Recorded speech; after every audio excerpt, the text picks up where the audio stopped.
राज और नंदिनी घूमने के लिए जाते हैं और जंगल में फंस जाते हैं। एक मैकेनिक की मदद से उनके घर चले जाते हैं। नंदिनी को उस रात नींद नहीं आ रही होती है। तभी उसे कुछ आवाजें आती हैं और वो कमरे से बाहर निकलकर देखती है।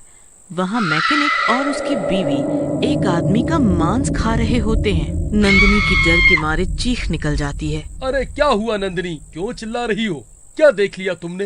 अरे बाप रे, ये तो कोई नरभक्षी लगते हैं। अरे हम कहाँ फंस गए? अरे मैंने कहा था ना कि यहाँ कुछ तो गड़बड़ है, लेकिन तुमने मेरी एक बात नहीं मानी। अरे नंदिनी, मैं यहाँ कोई जानबूझ कर आया था।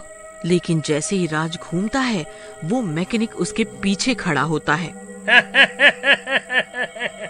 आज तो हमारी पार्टी हो जाएगी। तुम दोनों को मार के तुम्हारा मांस हम खाएंगे। तब तक मैकेनिक की बीवी भी वहाँ आ जाती है। हाँ सही कहा स्वामी, इनका मांस खा के तो वाकई मजा आ जाएगा। वैसे भी काफी समय से इतना ताजा मांस खाने को नहीं मिला।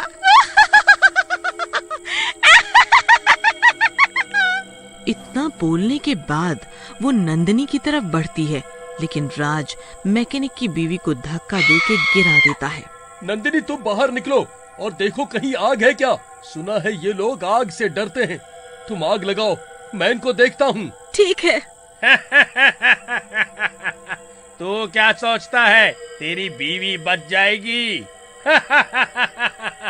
पहले हम तुझे मारेंगे, फिर तेरी बीवी को। उधर नंदिनी आग की तलाश कर ही रही होती है कि उसे वही बूढ़ा फिर से दिखता है। अरे बाबा, बाबा आप यहाँ कैसे? मेरी मदद कीजिए प्लीज, मेरी मदद कीजिए। मैंने तुम लोगों से कहा था ना कि आगे मत जाओ, लेकिन तुमने मेरी बात नहीं मानी। अब भुगतो। वो नरभक्षी हैं और उनकी ताकत असीमित है।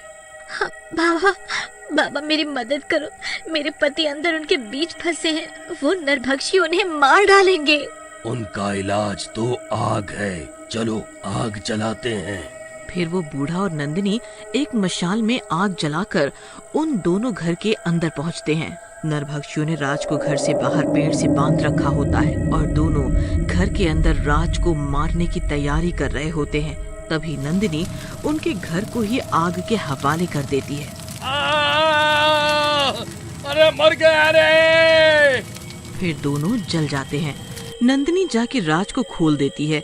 फिर राज, नंदिनी और वो बूढ़ा राज की गाड़ी की तरफ जाने लगते हैं। बूढ़ा राज से बोलता है, बेटा अपनी गाड़ी स्टार्ट करो और चले जाओ जल्दी से। फिर राज और नंदिनी जंगल से निकल जाते हैं और थोड़ी दूर आगे जाने पर उनकी गाड़ी दोबारा झटके मारने लगती है। राज, अब क्या मुसीबत है? ये क्या हुआ? लगता है गाड़ी में पेट्रोल खत्म हो रहा है, लेकिन पता नहीं ऐसा कैसे हो गया। मैंने तो पूरा पेट्रोल टैंक फुल करवाया था। अरे राज, सामने देखो, शायद कोई होटल लगता है। हाँ है तो होटल ही, लेकिन इस जंगल में होटल, चलो चल के देखते हैं। राज और नंदिनी होटल पहुँचते हैं। होटल के अंदर एक लड़का बैठा होता है। अरे भैया, कोई कमरा खाली है क्या? मेरी गाड़ी खराब हो गई है, क्या मैकेनिक भी मिलेगा यहाँ? जी मिल जाएगा, लेकिन सुबह। अभी आप दोनों अपने कमरे में चले आओ। राज और नंदिनी अपने कमरे में आ जाते हैं। अरे राज, तुमने लड़के को गौर से देखा? वो कुछ अजीब सा लग रहा था। उसके पैर उल्टे थे। अरे नंदिनी, तुम क्या बात करती हो?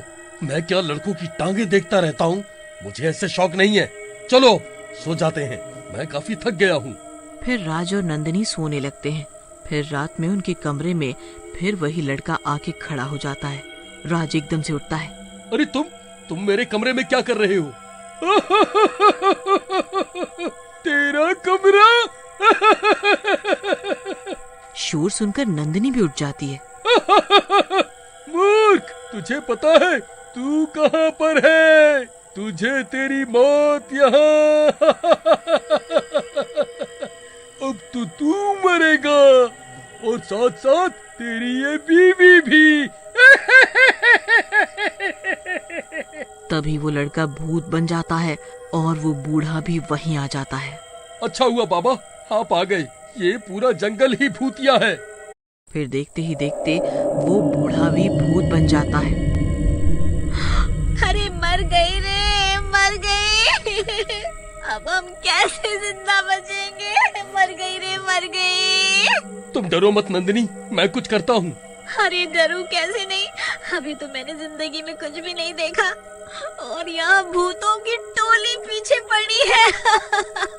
ऐसा कह के राज और नंदिनी उन दोनों को धक्का देकर वहाँ से भागते हैं। वो दोनों भूत भी उनका पीछा करने लगते हैं। फिर वो दोनों एक जगह छुप जाते हैं। दोनों भूत उनका पीछा करते हुए वहाँ पहुँच जाते हैं। अरे ये कमबख्त कहाँ छुप गए? आज तक मेरा कोई शिकार मुझसे जिंदा नहीं बचा है। निकलो बाहर, मिल गए तो तुम्हारी। अबे क्यों फालतू बोले जा रहा है? चल ढूंढ उन्हें, थोड़ी देर में सुबह होने वाली है।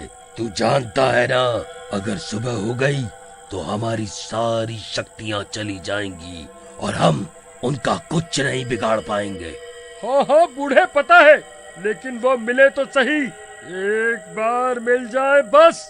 एक काम करते हैं, दोनों अलग अलग दिशा में ढूंढते हैं।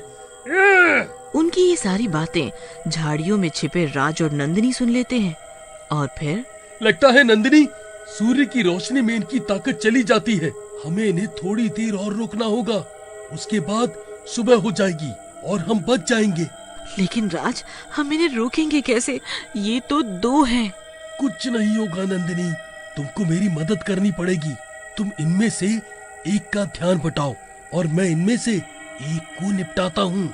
ठीक है, मरवा मत देना मुझे।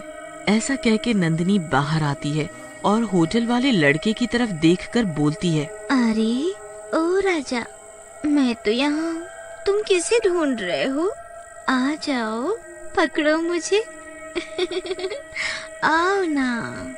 ऐसा कह के नंदिनी भागने लगती है। उधर राज दूसरे वाले बूढ़े भूत के सामने आके उसे चुनौती देता है। ए भूत महाराज, हिम्मत हो तो हमसे मुकाबला करो, तुम्हारी तो मैं चटनी बना दूंगा, वो भी बिना लहसुन के।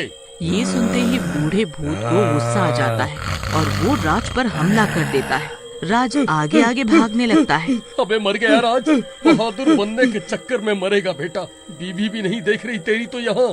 तभी वो बूढ़ा भूत राज को पकड़ के पटक देता है, जिससे राज के गले में पड़ा हुआ हनुमान जी का लॉकेट बाहर आके गिर जाता है। बूढ़ा वो लॉकेट देखकर डरने लगता है। अबे हटा इसे मेरे सामने से, मुझे कुछ नहीं दिख रहा, मैं अंधा हो रहा हूँ। हटा, नहीं तो तेरी जान ले लूंगा, कच्चा चबा जाऊंगा। लगता है इसे हनुमान जी से डर लगता है, इसे कुछ नहीं दिख रहा। इसे इस लॉकेट की मदद से बांध देता हूँ, बस कुछ देर की बात है, सूरज निकलने ही वाला है। फिर राज अपने पास कपड़े की मदद से लॉकेट उसमें डालकर उस बूढ़े भूत को बांध देता है और फिर नंदिनी को ढूंढने जाता है। लेकिन तभी नंदिनी वहाँ आ जाती है और एक जोर का तमाचा राज को मारती है। तुम मर्दों पे विश्वास करना गुनाह है। 1 मिनट में आता हूँ डार्लिंग, ये आ रहे हो 1 मिनट में, मैं मरूं और तुम दूसरी लाओ, है ना? तभी वो दूसरा भूत भी आ जाता है। ए, चुप करो, तुम दोनों मरने वाले हो, लेकिन लड़ाई नहीं बंद हो रही तुम्हारी, इसीलिए मैं अब तक जिंदा था। शादी नहीं की, नहीं तो मेरी जिंदगी भी झंड हो जाती। क्या बोला बे? हम पति पत्नी के बीच में क्यों बोला? ऐसा कहकर नंदिनी उस भूत को जोर से लात मारती है और वो भूत गिर जाता है। अरे नंदिनी क्यों मार रही हो?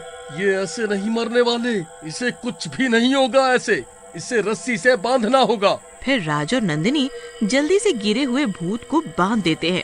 अरे बोला था ना, पीछा मत कर, लेकिन नहीं माना तू। तेरे चक्कर में आकर मैं भी फंस गया। ए राज बेटा, मुझे छोड़ दो। तुझे छोड़ दे ताकि तू दूसरों की जान ले सके? अबे कितना भगाया तूने बूढ़े, माँ कसम, अगर ओलंपिक में भागता तो गोल्ड ला जाता। तुझे तो मैं कोनी छोड़ूं। अबे बूढ़े, लालच तो तुझे भी आ रहा था, तू भी तो मारने भागा था, अब फंस गया है तो मुझे दोष दे रहा है। वो बात कर ही रहे होते हैं कि सुबह हो जाती है। सुबह की किरणें पड़ते ही वो दोनों भूत जलने लगते हैं। और थोड़ी देर में ही पूरे जल जाते हैं और वो जंगल उनके साए से आजाद हो जाता है।